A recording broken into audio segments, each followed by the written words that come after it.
ആമനർ റസൂൽ നമുക്കുള്ള കാവലിന്റെ മന്ത്രമാണ്. ആമനർ റസൂൽ എത്ര വലിയ ആശയങ്ങളാണ് അല്ലാഹുവിനോട് ചോദിക്കുന്നത്.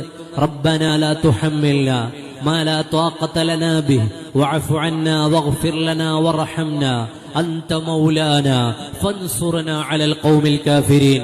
അത്യാധുനിക ലോകത്തെ ഏതെല്ലാം പുതിയ വിഷയങ്ങളുണ്ടോ അതെല്ലാം കൊണ്ടുവച്ചിട്ട് ആമനർ റസൂൽ എന്ന് പാരായണം ചെയ്തു നോക്കൂ. ആമനർ റസൂൽ അതിനെ തൊട്ടെല്ലാം അല്ലാഹുവിനോട് കാവൽ ചോദിക്കുന്നത് കാണാം.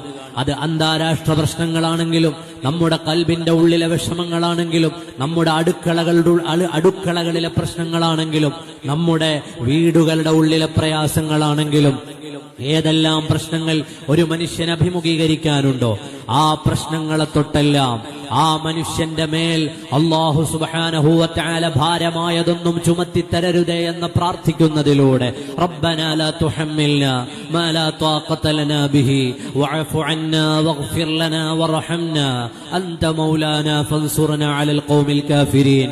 ഓ പ്രിയപ്പെട്ട മുഅ്മിനീങ്ങളെ, ആമനർ റസൂൽ നമ്മുടെ ജീവിതത്തിന്റെ ഭാഗമായി സ്വീകരിക്കുക. നമ്മുടെ വീട്ടിലെ സ്ത്രീകളോട് ആമനർ റസൂൽ ചെല്ലാൻ നമ്മൾ പറയുക. സ്വഹാബി വനിതകളെ തൊട്ടു കാണാം, ആമനർ റസൂൽ ഓതാത്തവർ അവരിൽ ഉണ്ടായിരുന്നില്ല. എല്ലാ ദിവസവും അത് പാരായണം ചെയ്യുന്ന പതിവ് മുസ്ലിം ലോകത്തിന്റെ പതിവായിരുന്നു. അള്ളാഹു പതിവാക്കാൻ നമുക്ക് തൗഫീഖ് നൽകുമാറാകട്ടെ.